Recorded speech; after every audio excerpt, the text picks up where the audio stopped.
हम बात कर रहे हैं बच्चों अभी एंट्रोपी के बारे में। What is meant by entropy? It is simply defined as the measurement of randomness और डिसऑर्डरनेस और इरेगुलरिटी ऑफ एनी सिस्टम। किसी भी सिस्टम की रैंडमनेस हो या यूं कहा जाए बच्चों की उसकी डिसऑर्डरनेस हो या फिर बच्चों उसकी इरेगुलरिटी हो, एक ही बात है। किसी भी सिस्टम की इरेगुलरिटी या फिर डिसऑर्डरनेस या फिर रैंडमनेस की जो मेजरमेंट होती है बच्चों, उसे ही सिंपली एंट्रोपी कहा जाता है। The measurement of irregularity, randomness और disorderness of any system is known as its entropy। और एक सिंपल सी बात है बच्चों की more is the randomness of any system, more is its entropy। Entropy को हम लोग S से रिप्रेजेंट किया करते हैं, जैसा कि आप यहाँ पर देख भी पा रहे हैं बच्चों।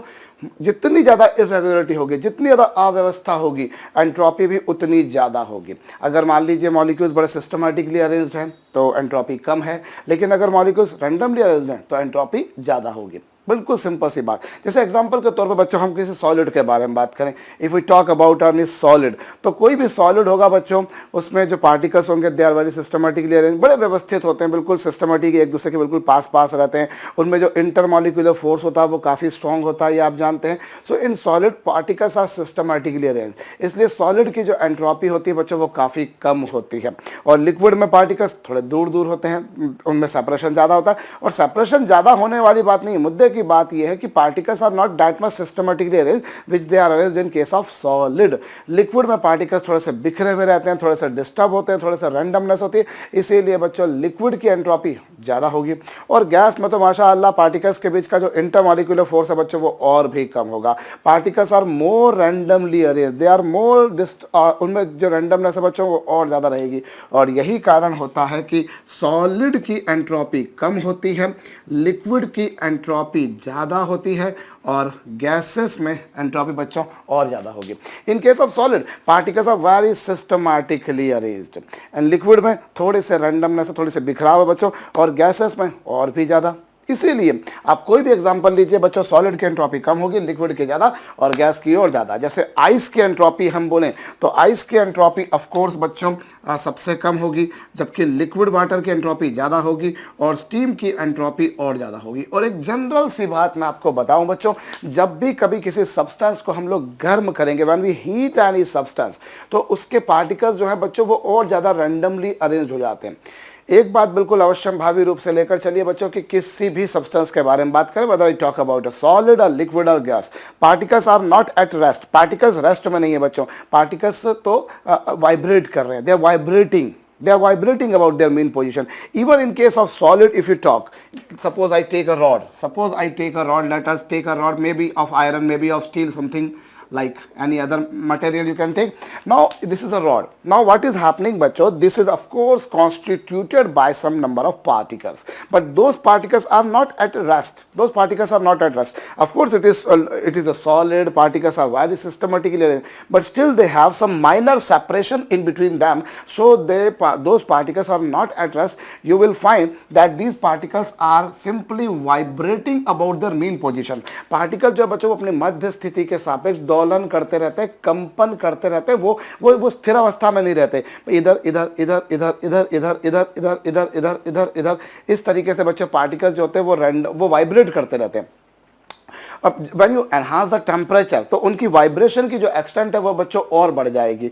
आप अगर इनका टेम्परेचर बढ़ाएंगे तो इनके वाइब्रेशन की एक्सटेंट और बढ़ जाएगी, और जब वाइब्रेशन की एक्सटेंट और ज़्यादा बढ़ जाएगी बच्चों तो उस केस में उनकी डिसऑर्डरनेस बढ़ जाएगी, उनकी इरेगुलरिटी बढ़ जाएगी। सो यू विल फाइंड बच्चों जो उनकी एंट्रोपी है वो और बढ़ जाएगी।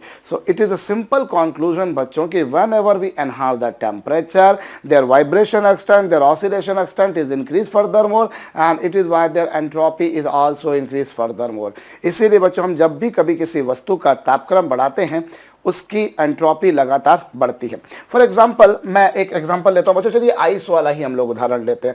अब यदि हम इस आइस के लिए ही बात करें बच्चों, if I plot a graph between temperature and entropy, and as I told earlier that entropy is represented by symbol S. Now what happens बच्चों, मैंने 0 डिग्री सेल्सियस की आइस ली, मैंने 0 डिग्री सेल्सियस की आइस ली।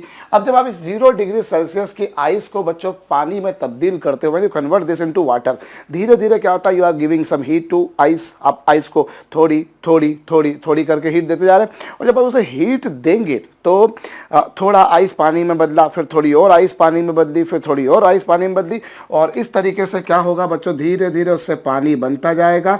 लेकिन एक बात है बच्चों, 0 डिग्री सेल्सियस की आइस जब तक पूरी तरह से 0 डिग्री सेल्सियस के वाटर में कन्वर्ट नहीं हो जाती तब तक पानी का टेम्परेचर बढ़ना शुरू नहीं होगा। आप कैलोरीमेट्री में ये बात पढ़ा करते हैं बच्चों कि जब आप किसी सब्सटेंस का टेम्परेचर आप जब इसे हीट देते हैं, अनलेस अनटिल जब तक आप पूरे सॉलिड को लिक्विड में कन्वर्ट नहीं कर देंगे, जब तक आप पूरे ठोस को बच्चों द्रव में परिवर्तित नहीं कर देंगे, तब तक उसकी एंट्रोपी, तब तक उसका टेम्परेचर नहीं बढ़ना। अब क्या हुआ, जैसे सपोज कीजिए 100 ग्राम आइस थी, फर्ज कीजिए 100 ग्राम आइस थी, 100 ग्राम आइस में से पहले 1 ग्राम आइस पानी में बदला, बाकी 99 ग्राम अभी भी आइस है। तो जो 1 ग्राम पानी में बदला उसके कारण थोड़ी सी एंट्रोपी बढ़ जाएगी, क्योंकि 1 ग्राम पहले जो सॉलिड था वो अब लिक्विड में चेंज हुआ। फिर 2 ग्राम आइस से पानी बना, तो फिर वो 2 ग्राम आइस से पानी बना तो उसकी एंट्रोपी बढ़ गई। फिर 3 ग्राम आइस का पानी बना तो उसकी एंट्रोपी बढ़ गई। बाकी 97 ग्राम स्टिल अभी आइस है, उसकी एंट्रोपी चलिए वैसी की वैसी, उसकी रेगुलरिटी या इरेगुलरिटी वैसी की वैसी है। लेकिन फिर 5 ग्राम आइस पानी में बदला तो उसकी एंट्रोपी बढ़ी, फिर 10 ग्राम, फिर उसकी एंट्रोपी बढ़ी। And gradually you will find कि जैसे जैसे आप इसका टेम्परेचर बढ़ाते, जैसे जैसे आप उसे हीट देते जाएंगे, थोड़ा थोड़ा थोड़ा करके आइस जो है साहब वो पानी में कन्वर्ट होती जाएगी। और जैसे जैसे आइस से पानी बनता जाएगा, देखिए आप एंट्रोपी बढ़ रही है। लेकिन 0 डिग्री सेल्सियस के आइस से बच्चों 0 डिग्री सेल्सियस की ही वाटर बन गया। जब पूरा वाटर 0 डिग्री सेल्सियस में, या फिर पूरी आइस जब वाटर में कन्वर्ट हो गई, देयर आफ्टर अब आप इसे हीट देंगे बच्चों, तो अब इसे हीट देंगे तो अब टेम्परेचर भी बढ़ेगा और एंट्रोपी भी बढ़ेगी। 100 डिग्री सेल्सियस का वाटर बनेगा बच्चों। Now you are seeing that is there is a straight line, as you can see बच्चों, जैसे जैसे आप टेम्परेचर बढ़ा रहे हो वैसे वैसे एंट्रोपी बढ़ रही है। शुरुआत में क्या हुआ, शुरुआत में टेम्परेचर में कोई चेंज नहीं आया। जब आपने 0 डिग्री सेल्सियस की आइस से 0 डिग्री सेल्सियस का पानी बनाया तो उसकी एंट्रोपी में कोई, उसके टेम्परेचर में कोई चेंज नहीं आया। But still there is an enhancement in the entropy since we people are supplying heat, so gradually some amount of ice is converted into water, and because of whatever amount of water has been form, because of that entropy is increase. After some time, when entire ice has been converted into water, thereafter if you still provide heat to it, its temperature would be increasing furthermore. उसका temperature और बढ़ता जाएगा और 100 degree Celsius का पानी बनेगा तो water temperature बढ़ेगा और एंट्रोपी भी बढ़ेगी। And thereafter what happens बच्चों, अब इस 100 डिग्री सेल्सियस के पानी को मैं यदि भाप में, स्टीम में, इसकी वेपर में कन्वर्ट करता हूं, देन आई विल फाइंड कि 100 डिग्री सेल्सियस की आइस से 100 डिग्री सेल्सियस की स्टीम बनेगी। 100 डिग्री सेल्सियस की स्टीम बनेगी। There won't be any enhancement in the temperature, there won't be any enhancement in the temperature, जब तक पूरे के पूरे पानी को मैं भाप में परिवर्तित नहीं कर लेता बच्चों, जब तक मैं 100 डिग्री सेल्सियस के वाटर को 100 डिग्री सेल्सियस के स्टीम में कन्वर्ट नहीं कर लूंगा, उसके टेम्परेचर में कोई चेंज नहीं आएगा, बट स्टिल एंट्रोपी बढ़ती जाएगी। क्योंकि फिर वही घिसी पिटी सी बात, 1 ग्राम पानी भाप में बदला, एंट्रोपी बढ़ी, फिर 1 ग्राम पानी और भाप में बदला और एंट्रोपी बढ़ी, फिर 1 ग्राम और पानी भाप में बदला, फिर और एंट्रोपी बढ़ी। और यह प्रक्रिया सतत रूप से, निरंतर रूप से, लगातार बच्चों चलती जा रही है। और एक समय ऐसा आया जब पूरा 100 डिग्री सेल्सियस का वाटर 100 डिग्री सेल्सियस की स्टीम में बदल चुका है। एंड देयर आफ्टर, अब अगर आप इसे और हीट देते हैं बच्चों तो क्या होगा, मैं इसे मिटा दे रहा हूँ, इसे आप अगर और हीट देना, still you are continuing the supply of heat, तो उसके बाद में क्या होगा बच्चों, ये जो स्टीम है इसका टेम्परेचर बढ़ते जाएगा, its temperature will be increasing further more, जिसे हम बोला करते हैं बच्चों सुपर हीटेड स्टीम, अति गर्म भाप। 100 डिग्री सेल्सियस की भाप को यदि मैं और हीट दूंगा तो अब उसका temperature will start enhancing. Now that steam will be converted into superheated steam, 110 degree Celsius, 120 degree Celsius, 130 degree Celsius, 150, 170, 90 वगैरह वगैरह। तो टेम्परेचर भी बढ़ता जाएगा और एंट्रोपी भी बढ़ती जाएगी। So simply the sole summary जो इसकी कहा जाए बच्चों, इसका जो सार गर्भित अध्ययन है वो ये कहता है कि जैसे जैसे मैं किसी वस्तु के तापक्रम में वृद्धि करता हूँ मैं अगर, तो उसकी एंट्रोपी बढ़ती है, उसकी एंट्रोपी जो बच्चों वो लगातार बढ़ती है, जैसा कि आप यहाँ पर देख भी पा रहे हैं। और किसी भी स्टेट कन्वर्शन प्रोसेस के दौरान, किसी भी स्टेट कन्वर्शन प्रोसेस, कोई भी अवस्था परिवर्तन जैसे सॉलिड से लिक्विड या लिक्विड से सॉलिड, लिक्विड से गैस या गैस से लिक्विड, कोई भी स्टेट कन्वर्शन की प्रोसेस हो बच्चों, आप उसमें जो एंट्रोपी चेंज आता है, किसी भी अवस्था परिवर्तन के दौरान बच्चों जो एंट्रोपी में चेंज आता है वो आएगा बच्चों डेल्टा H/T। ये देखिए बच्चों, delta S is change of entropy during, देखिए कोई भी स्टेट कन्वर्शन की प्रोसेस होती है बच्चों, जैसे जैसे मैंने आपको बताया आइस से वाटर आपने बनाया, तो आइस से वाटर बच्चों बनेगा 0 डिग्री सेल्सियस की आइस से 0 डिग्री सेल्सियस का पानी बनेगा, 100 डिग्री सेल्सियस के पानी से 100 डिग्री सेल्सियस की स्टीम बनेगी। So during any physical change, भौतिक परिवर्तन के दौरान, I am talking about a physical state change like solid to liquid, liquid to solid, liquid to gas, gas to liquid, temperature remains same, that is an example of isothermal process you can say. वो एक समतापीय प्रक्रम का उदाहरण होती है बच्चों। And during any physical state change, change of entropy is given by delta H upon T.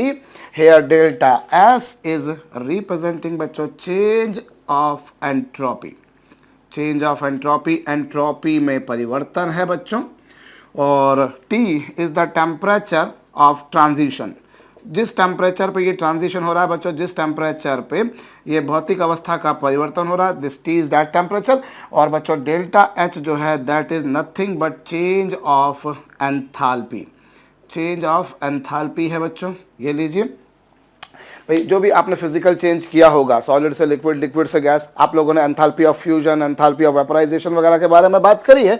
सो बच्चों delta H is change of enthalpy. अब बारी आती है बच्चों इसकी यूनिट की, तो इसकी यूनिट क्या होगी बच्चों, चेंज इन एंथैल्पी जो होती है इसकी यूनिट होती है बच्चों किलो जूल पर मोल, और टेम्परेचर की यूनिट क्या होती है बच्चों, केल्विन। भाई चेंज इन एंथैल्पी की यूनिट होती है बच्चों किलो जूल पर मोल, या फिर जूल पर मोल, कैलोरी पर मोल, किलो कैलोरी पर मोल, और टेम्परेचर की यूनिट तो अवश्य भावी रूप से केल्विन ही होगी। So you can say kilo joule per mole पर केल्विन, किलो कैलोरी पर मोल पर केल्विन, जूल पर मोल पर केल्विन, कैलोरी पर मोल पर केल्विन। तो ये बच्चों आपके पास में क्या आ गया, चेंज इन एंट्रोपी, एंट्रोपी में परिवर्तन। जब भी कभी कोई फिजिकल स्टेट चेंज होती है, अभी हम लोग इसके ऊपर सम्स करेंगे थोड़ी देर बाद, लेकिन अभी थोड़े से हम फार्मूलों के अंदर लिख लें बच्चों। तो चलिए, ये तो मैंने आपको बताया कब के लिए बच्चों, ये हमने फार्मूला देखा है जब हम लोगों ने फिजिकल स्टेट में चेंज लाया, जब हमने भौतिक अवस्था में परिवर्तन लाया तब। और उसके बाद में बच्चों यदि हम लोग किसी आइसोथर्मल प्रोसेस के बारे में बात करें, of course this was an also example of isothermal process. किसी भी समतापी प्रक्रम के बारे में अगर हम बात करते हैं बच्चों, एक ऐसी प्रक्रिया जिसमें टेम्परेचर पूरी तरह से कांस्टेंट रहता है, तो उसमें जो चेंज ऑफ एंट्रोपी आएगा बच्चों that is equals to 2.303 NR, और लॉगरिथम कौन सा लॉग लेंगे बच्चों, 10 बेस का, और final volume upon initial volume. ये लीजिए कुछ ऐसा बच्चों, आपके पास में यहाँ पर जो चेंज ऑफ एंट्रोपी आ रहा है वो कितना आ रहा है बच्चों, 2.303 NR logarithm of V2 upon V1। Simple सी बात है बच्चों। एक्चुअली हम यूँ समझे इसको कि आइसोथर्मल प्रोसेस में भाई जो हीट सप्लाइड होती है, आपको पता है बच्चों आइसोथर्मल प्रोसेस में चेंज ऑफ इंटरनल एनर्जी 0 होती है। आइसोथर्मल प्रोसेस में बच्चों चेंज ऑफ इंटरनल एनर्जी जो है बच्चों 0 होती है, डेल्टा U 0 होता है, और Q बराबर W होता है बच्चों, और दोनों किसके बराबर होते हैं, this two are equal to NRT logarithm of V2 upon V1। ये आप जानते हैं, जब बेस E का लॉग होगा तो LN लिखेंगे, बेस 10 में चेंज करेंगे तो 2.303 से मल्टीप्लाई कर देंगे। अब आपको क्या करना है बच्चों, मतलब ये जो हीट सप्लाइड है this is equal to delta H. आप इसको यूँ समझिए बच्चों कि यही डेल्टा एच के तुल्य बराबर इक्वल समान है। बिल्कुल सिंपल सी बात। आई रिपीट, Q बराबर W बराबर NRT logarithm of V2 upon V1। भाई यही था आपके पास में, और ये जो हीट सप्लाइड है यही तो चेंज ऑफ एंथैल्पी होता है। Now we talk about change of entropy which is given by delta H over T। अब यदि बच्चों मैं इसको T से डिवाइड कर दूंगा, if I divide this by T what I will get बच्चों, मेरे को NR logarithm of V2 upon V1 ही मिलेगा, जो कि यहाँ पर लिखा हुआ है बच्चों। ये लीजिए, और बेस E को फिर वही घिसी पिटी सी बात बेस 10 में चेंज करेंगे तो ये आएगा बच्चों। और एक और बात जानते हैं बच्चों, यदि आइसोथर्मल प्रोसेस है तो P1V1 बराबर P2V2। बच्चों P1V1 बराबर क्या आ जाएगा, P2V2। कब, जब वो एक समतापी एक आइसोथर्मल प्रोसेस हो। एनीवेज, तो इसी आधार पर बच्चों I can say this is 2.303, और फिर बच्चों NR, और चाहें आप तो इस V2 अपॉन V1 को बच्चों P1 अपॉन P2 भी लिख सकते हैं। You can write V2 upon V1 equals to P1 upon P2 यहाँ से। ये सब आप लोगों ने आइसोथर्मल प्रोसेस फिजिक्स में जब हम लोग पढ़ा करते हैं बेसिकली, तो हम लोग ये देख चुके हैं बच्चों। एनीवेज, सो ये एक आइसोथर्मल प्रोसेस में बच्चों चेंज ऑफ एंट्रोपी की वैल्यू आ गई। और अगर मैं इसकी जगह, अभी ये कौन सी एंट्रोपी चेंज था बच्चों, फिजिकल स्टेट में अगर चेंज लाते हैं, भौतिक अवस्था में यदि परिवर्तन लाते हैं तब। और यदि हम क्या करें बच्चों, if we talk about an isochoric process, isochoric process क्या होती है बच्चों, आइसोकोरिक प्रोसेस वो होती है जिसमें वॉल्यूम जो है बच्चों वो कांस्टेंट रखा जाता है, वॉल्यूम इज केप्ट कांस्टेंट। और अगर वॉल्यूम कांस्टेंट है तो आप जानते हैं बच्चों प्रेशर और टेम्परेचर दोनों एक दूसरे के डायरेक्टली प्रोपोर्शनल होते हैं, और इसीलिए बच्चों P2/P1 इज इक्वल टू होता है बच्चों T2/T1। तो यहाँ जो चेंज ऑफ एंट्रोपी आता है बच्चों that is equal to 2.303 NCV और logarithm of P2/P1, and this P2/P1 can also be replaced by, यहाँ पे CV क्या है बच्चों, this is specific heat at constant volume. Now P2/P1 can also be expressed as T1/T2। So this is the change of entropy, this is the change of entropy during an isochoric process. एक समतापीय प्रक्रम में entropy में परिवर्तन कितना है बच्चों, ये आपके पास में वो है। और इसके बाद में बच्चों अगर मैं आइसोकोरिक प्रोसेस ना लेते हुए, if I talk about N isobaric process, isobaric process क्या होती है बच्चों, it is a process during which pressure is kept constant, during which pressure is kept constant, and if pressure is kept constant bachcho we know that volume is proportional to T, so that you can say that V2/V1 is equals to T2/T1. Now here in this case entropy change would be equals to 2.303 N, और पिछली बार volume constant था, इस बार pressure और logarithm of बच्चों V2/V1, और आप चाहें तो बाकी सारी स्थिति वैसे ही रखें और V2/V1 को आप T2/T1 लिख सकते हैं। तो कोई ज़्यादा कठिन काम नहीं है बच्चों, ये सब चीज़ें जो है ये आइसोथर्मल प्रोसेस के लिए, आइसोकोरिक प्रोसेस के लिए, ये एरिया आइसोबैरिक प्रोसेस के लिए। अब थोड़ा सा आगे बढ़े बच्चों, और अगर आपने ये नहीं लिखा हो तो इसे जरूर लिख लीजिएगा।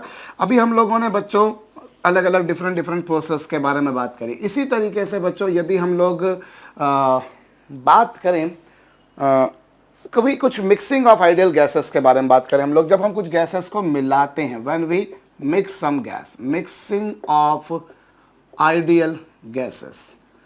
आइडियल गैसेस क्या होती है बच्चों, these are those gases which follow Boyle's law, Charles law, Gay Lussac's law. तो यदि हम लोग बच्चों कभी किसी मिक्सिंग ऑफ आइडियल गैसेस के बारे में बात करें तो इनमें जो एंट्रोपी चेंज आता है बच्चों that is -2.303 R x1 logarithm of x1 plus x2 logarithm of x2। ये लीजिए बच्चों, this is the change of entropy जब आप कुछ गैसेस को मिलाते हैं, when you mix some gases, जब आप कुछ गैसेस को मिलाते हैं, मिक्सिंग ऑफ गैसेस जैसे हम बोले बच्चों। तो x1 क्या है यहाँ पर बच्चों, x1 इज मोल फ्रैक्शन। किसी भी सब्सटेंस का मोल फ्रैक्शन क्या होता है, उसके मोल्स अपॉन टोटल मोल्स। भाई कोई भी सब्सटेंस ले लीजिए, mole fraction of any substance is basically बच्चों उस कंपाउंड के मोल्स अपॉन टोटल मोल्स। इससे आप कहा करते हैं बच्चों मोल फ्रैक्शन यानी कि मोल प्रभाज।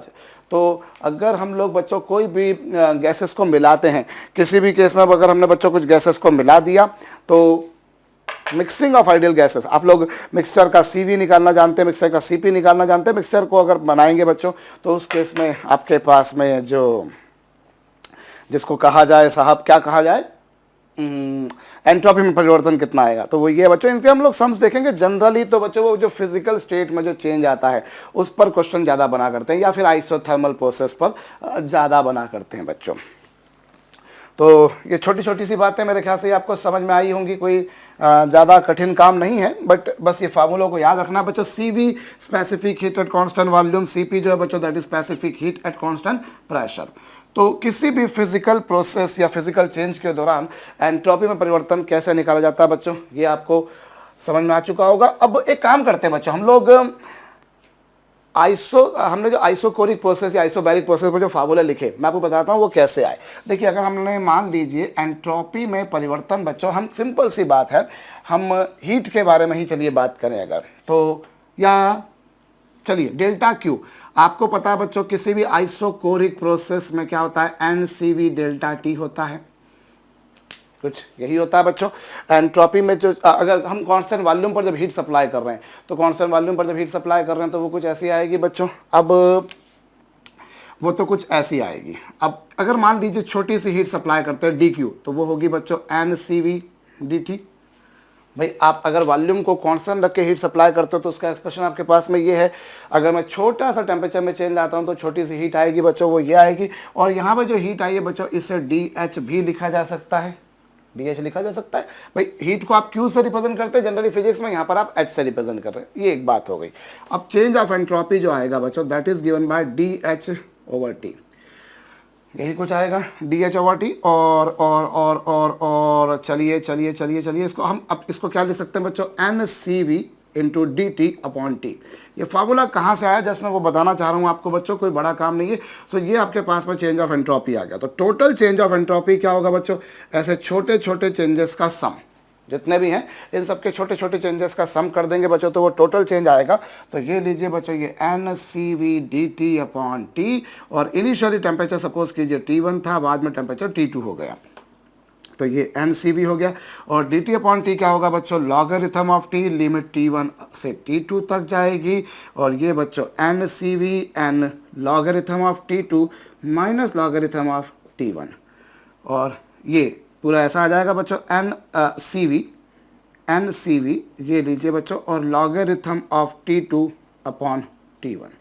सो ये बच्चों चेंज ऑफ एंट्रोपी आ गया। ये बेस 10 जब बेस E है तब, और बेस E को बेस 10 में चेंज करेंगे तो लाजमी है बच्चों आप इसमें 2.303 का मल्टीप्लाई करेंगे, जैसा कि आप लोग करते आए। सो ये बच्चों आपके पास में कुछ ऐसी पिक्चर बन जाएगी। एंड फाइनली आप चाहें तो इस T2/T1 को बाद में बच्चों, because of an isochoric process, एक सम आयतनिक प्रोसेस होने के कारण हम क्या करेंगे बच्चों, यहाँ पर T2/T1 को हम लोग P2/P1 भी लिख सकते हैं। I just wanted to tell you that how that formula has been derived, just उसी लिए। तो क्या हुआ बच्चों, Q बराबर NCV/T होता है जब आप वॉल्यूम कांस्टेंट रखते हो। अब अगर छोटी सी हीट देते हो तो छोटा सा टेम्परेचर में चेंज आएगा, और हीट में चेंज को हम लोग जनरली DH से रिप्रेजेंट किया करते हैं बच्चों। तो ये आपके पास में आ गया। और DS बराबर क्या बच्चों, DH/T। भाई एंट्रोपी जो है that is the measurement of irregularity, और mathematically how it can be defined, it is simply defined as change in enthalpy upon temperature. तो वो लगाया दोनों। अब छोटी छोटी DS सबका सम कर देंगे, टोटल आपके पास में 1/x का integration log x, limit put करेंगे, आपके पास में ये आ जाएगा। और जैसा मैंने आइसोकोरिक प्रोसेस में किया, वैसा ही आइसोबैरिक प्रोसेस में करेंगे। एंट्रोपी पे जो थोड़ा बहुत हम लोगों ने पढ़ा बच्चों, अभी इसके ऊपर अभी हम लोग कुछ न्यूमेरिकल्स देख लेते हैं।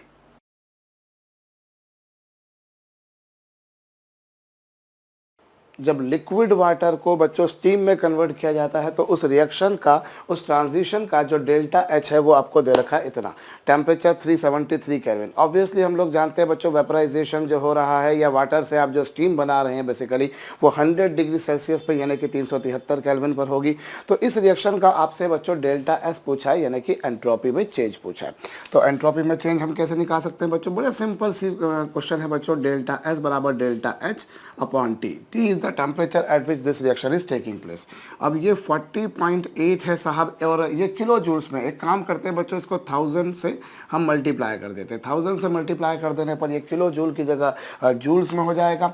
और टेम्परेचर आपको दे रखा है बच्चों 373 केल्विन, टेम्परेचर आपको 373 केल्विन दे रखा है। और ये जो आपने लिया बच्चों इस बार जूल्स में ले लिया, तो ये इसकी यूनिट क्या होगी, जूल पर मोल, और इसकी यूनिट क्या होगी बच्चों, केल्विन। भाई किलो जूल पर मोल था, किलो जूल पर मोल को मैंने जूल पर मोल में चेंज कर दिया, और टेम्परेचर केल्विन में। अब इसको सॉल्व कर लेंगे बच्चों, यू विल फाइंड, बिल्कुल simple mathematical formula based question है बच्चों, जूल पर मोल पर केल्विन, ये आ जाएगा बच्चों इस ट्रांजिशन का entropy change.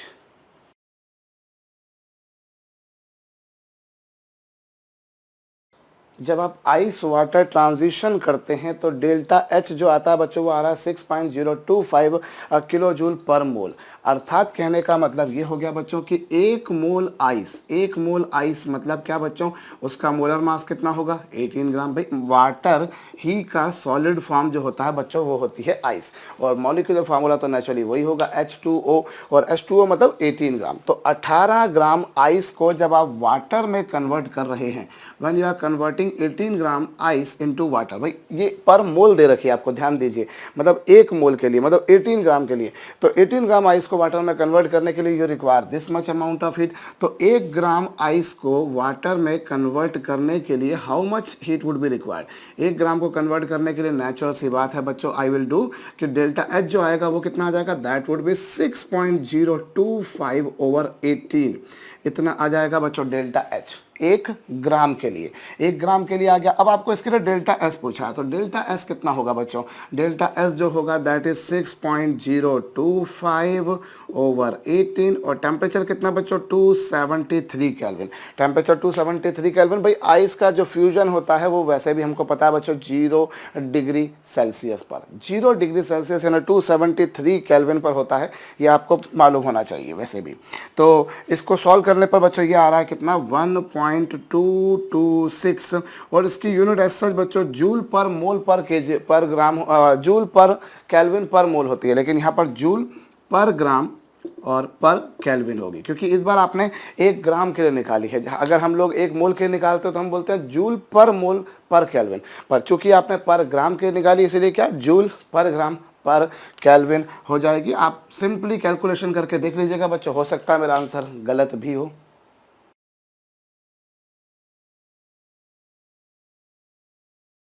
Liquid di ethyl ether को बच्चों उसके वेपर फॉर्म में कन्वर्ट करने के लिए जो डेल्टा एच आता है, एंथैल्पी चेंज आता है, that is 26 kilo joules per मोल। अर्थात 1 मोल लिक्विड डाई इथाइल ईथर को उसी की कॉरेस्पॉन्डिंग वेपर फॉर्म में कन्वर्ट करने के लिए 26 किलो जूल एनर्जी की रिक्वायरमेंट रहती है। प्लस मतलब ऑब्वियसली एनर्जी देना पड़ेगी, और कंफर्म बात है बच्चों अगर लिक्विड फॉर्म को वेपर फॉर्म में कन्वर्ट करोगे then you will need to provide heat. And जो ये टेम्परेचर है बच्चों, किस टेम्परेचर पे ये वेपराइजेशन होता है, that is given 35 degree Celsius, 35 degree Celsius. अब इसी टेम्परेचर पे बच्चों अगर लिक्विड को वेपर में कन्वर्ट किया जाए तो डेल्टा एस पूछा है, तो कोई हर्ज नहीं। चलिए साहब हम लोग इस वाले केस के लिए बात करें बच्चों, तो जो डेल्टा एस होगा वो कितना होगा, यहाँ पर डेल्टा एच है बच्चों 26 इंटू आप 1000 का मल्टीप्लाई कर दीजिए, किलो जूल को मैंने जूल में कन्वर्ट कर दिया, तो यूनिट हो जाएगी बच्चों इसकी जूल पर मोल। और रही बात बच्चों टेम्परेचर की, दैट इज 35 डिग्री सेल्सियस, और 35 डिग्री सेल्सियस में 273 ऐड कर देंगे तो वो केल्विन में कन्वर्ट हो जाएगा, तो ये केल्विन में आ जाएगा। अब इसको आप सॉल्व करके देखिए बच्चों, दिस कम्स अराउंड 84.42, और इसकी यूनिट जो होगी बच्चों that would be joule per mole पर केल्विन। सो ये बच्चों आपके पास में इस जब आपने लिक्विड से वेपर फॉर्म में कन्वर्ट किया तब की बात है। लेकिन अगर हम लिक्विड से वेपर फॉर्म में कन्वर्ट करने की बजाय बच्चों वेपर से लिक्विड फॉर्म में कन्वर्ट करें तो जो एनर्जी एक्सचेंज होगा, जो एंथैल्पी एक्सचेंज होगा, जो हीट एक्सचेंज होगा बच्चों, वो उसका बिल्कुल नेगेटिव होगा। अरे भाई लिक्विड से वेपर में कन्वर्ट करते समय अगर एनर्जी दे रहे हो तो वेपर से लिक्विड बनाते समय उतनी ही एनर्जी उससे निकाल लोगे, तो माइनस साइन लगेगा बच्चों। और टेम्परेचर का जहाँ तक सवाल है तो वो तो ऐसा का ऐसा ही रहेगा। यूनिट बच्चों इसकी जूल पर मोल और ये per kelvin. On solving this you will get this is 84.42 joule per mole पर केल्विन। वैल्यूज दोनों सेम आएंगी, बस एक बात है बच्चों, एक केस में एनर्जी देना पड़ेगी उसमें प्लस आ गया, जिसमें एनर्जी निकालेंगे उसमें माइनस आ गया।